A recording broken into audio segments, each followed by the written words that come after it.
এটাও তো ইঞ্জিনের টার্বো সিস্টেম তাও এটাও তো 4টা ইঞ্জিন, ওটাও 4টা ইঞ্জিন। দুটোটাই turbo system. অবশেষে জানা গেল এই দুইটা বিমানই কুয়েত এয়ারফোর্সের কার্গো বিমান C-130। আর আরেকটা হলো কুয়েত এয়ারফোর্সের। এটা সাধারণত কুয়েতের সেনার বাহিনীদের সমরাস্ত্র বহনকারী বিমান, কিন্তু কুয়েতে সমরাস্ত্র বহনকারী সামরিক বিমান বাংলাদেশে কি করে? কোনো কারণ তো আছে। কি কারণ আছে সেটা আমরা জানি না। আপনারা যদি কেউ জানেন কমেন্টে জানায়।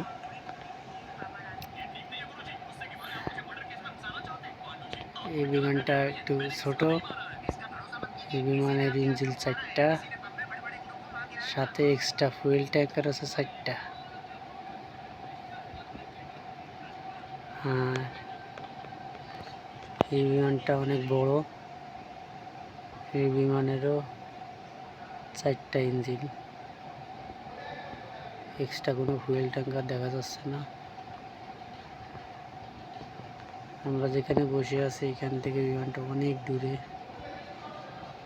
প্রায় 1 কিলোমিটার বা তার কম বেশি দূরে হবে। এটার অবস্থান হযরত শাহজালাল আন্তর্জাতিক বিমানবন্দর 3 নম্বর টার্মিনাল। 3 নম্বর টার্মিনালের অ্যাপ্রোমে বিমান দুইটা আছে। আসলে সঠিক জানি না এই দুইটা বিমান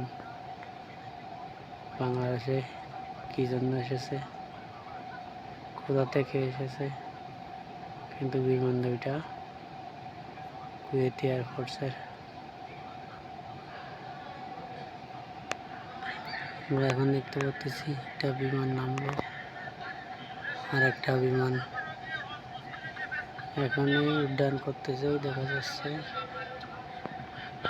ইউএস বাংলা একটি বিমানে চলে গেল।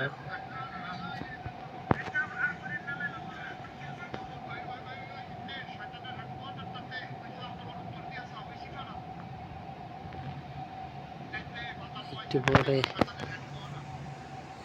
ইমারতের আরেকটা বিমান উঠবে।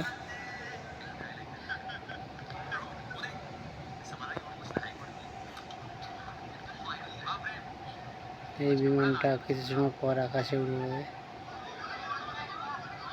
কোনো এক গন্তব্যের উদ্দেশ্যে।